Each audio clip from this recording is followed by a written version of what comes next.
Yo, what is good everyone? Welcome to GFXRhino. Today I'm just going to be doing a quick tutorial showing you how you can do GFX. This is just going to be an overall tutorial. I'm going to be showing you how you can export your or anyone else's avatar out of Roblox Studio, put it onto a rig inside of Blender, pose it, build a scene around it, do a bit of lighting just easily with HDRIs, then render it. And in a future video I'm going to show you how to do post effects, like put it into Photoshop or the free alternative Photo P, and you know, do color correction and all the other post effects. But yeah, let's just get right into it. So you want to go ahead and open up Roblox Studio just like this, and inside of Roblox Studio you want to go ahead and click on the little plugins tab right here, and you want to get this plugin called Load Character. I will link it down in the description below. It essentially lets you input anyone's username and then click spawn R6, and you can just spawn in their avatar. But if you just want to spawn in your own avatar, you don't want to spawn in anyone else's avatar, you can just go into Avatar, Rig Builder, make sure R6 is selected, and then click My Avatar right there. But I'm going to go ahead and import someone's character right here, so just find anyone's username. So I've gone ahead and imported this character right here. Now what you want to do is go ahead and export him. So to do that, you want to make sure you have him selected, and then under transform right here, you want your position to be set to 0,3,0 or 0,0,0 if you use the rig builder right here.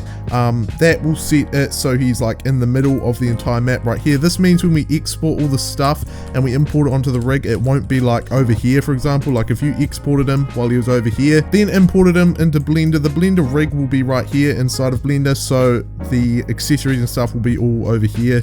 It's just annoying, so make sure he is in the center of the map. I've also got the sword right here, and to export any other things like the sword, for example, you want to make sure everything is set to 0,0,0. This will just make sure the sword is just right in the center when you import it into Blender. You can pose it into his hand if you want, but I'm just going to do that inside of Blender. So now to actually export him, you want to right click on him and then click export selection. So I've just gone ahead and created a new folder on my desktop, and inside of this folder I'm going to export the character and just name him character. You can name him whatever you want. In fact, I suggest you just name him like a single letter or something, just to kind of speed up the exporting process. Go ahead and click save, and now you want to do the same thing but for all of his accessories.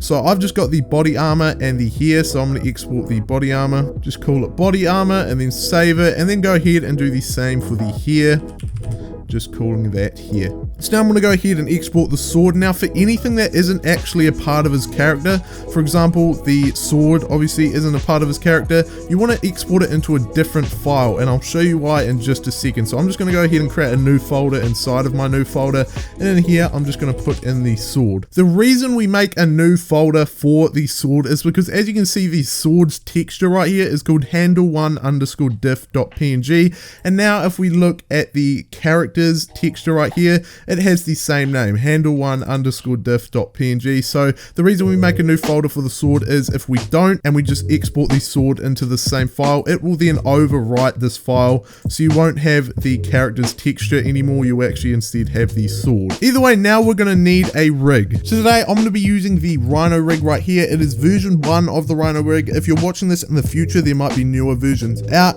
but yeah, this is just the version 1. You can use whatever rig you'd like. I'm going to be using the Rhino Rig because obviously it is our product. It is completely free. You just come to this link right here and you can click download now. Download the zip file to your desktop. So now on your desktop, here is the new folder I created with all of our textures and stuff, and here is the Rhino Rig I just installed. So I'm going to go ahead and click extract all and then extract. Now inside of this folder right here, you should have 3 files. One is just the default texture that is already applied. The second one is obviously the actual rig, and the third one's just a little info file. So open up your rig right here. So here we are inside of the rig. The first thing you want to do is go ahead and apply your own texture to the rig. So to do that, you'll see this little section up in the top. If it isn't open for you, all you need to do is right click right here, then click horizontal split, split it down, and then make sure this little button right here is set to shader editor. But obviously we have already got it, so I'm just going to go ahead and join the areas up. You want to make sure you have your character's head or any of his body parts really selected, and then up in this top bit right here there'll be this texture.png node right here. You want to click this little file button right next to it, then go ahead and find your handle1_diff.png file and just double click on it to apply it, and you can already see we have his texture. Now we just need to go ahead and put his accessories on. To do that, you want to come up to File, import, then wavefront OBJ, wherever that is. Then find your new folder, and you'll see here we got the body armor and the hair. You want to go and import both of those. You don't want to import your character because we only exported the character for the texture. So after importing, you might see that when you go ahead and click on your actual rig and then go up here to pose mode, when you try to pose them, the hair and the body armor and whatever other accessories you have, they just stay in place. They don't actually move with the rig. So to fix that, we need to open up this little attachments thing up in our little explorer right here. So open that up, and inside of here you can see we have the head attachments, left arm attachments, right arm attachments, and torso attachments.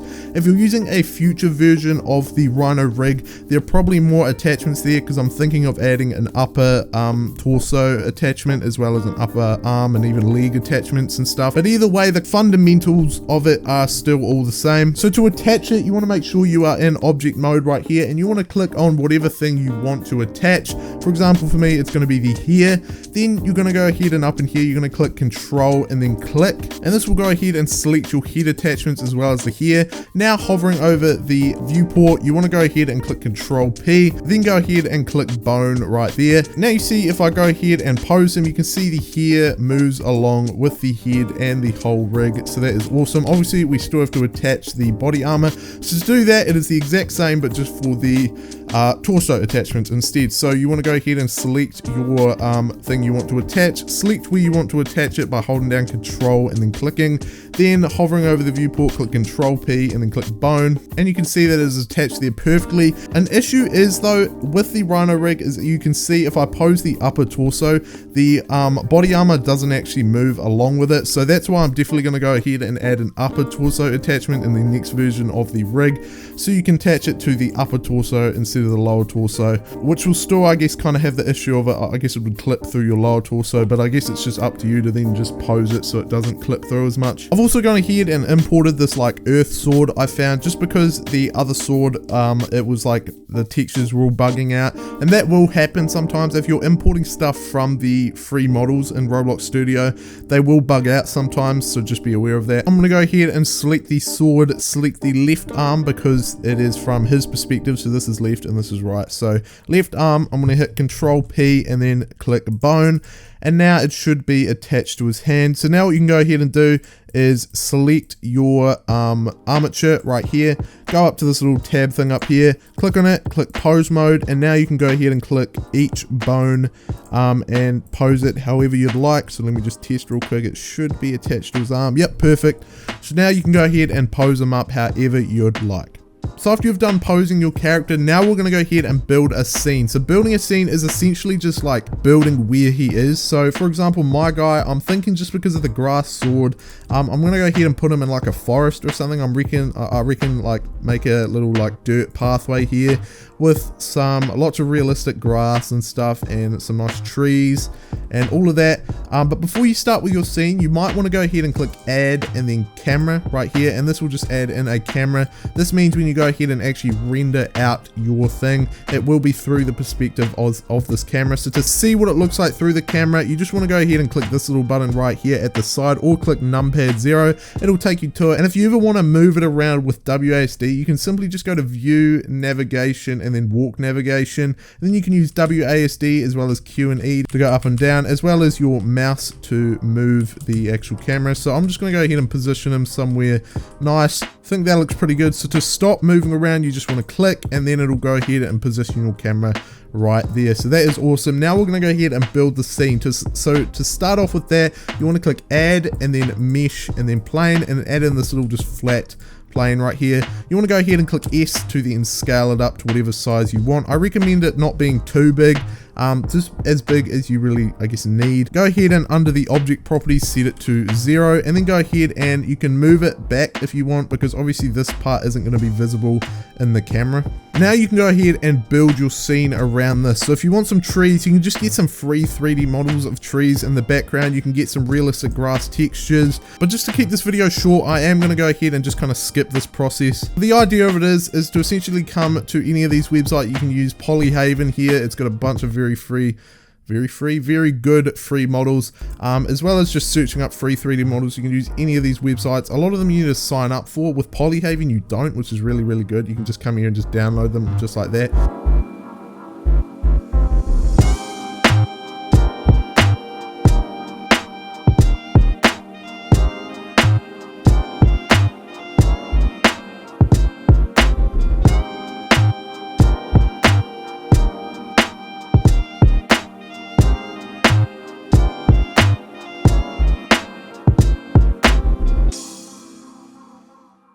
So this right here is what I've ended up with after like a good half an hour of work, and it's very, very laggy. I can't really move the camera very much, but you can see I've got like a dirt texture for the ground. I've got some very realistic grass, some nice trees. Pretty much all of it is from Polyhaven. I also went ahead and sculpted. You can go into, oh, I'm still in it right here, the sculpting menu, where it lets you, like, you know, sculpt your land. You can make little hills and stuff like that. But either way, we need some lighting. So I'm going to come to this website right here, polyhaven.com.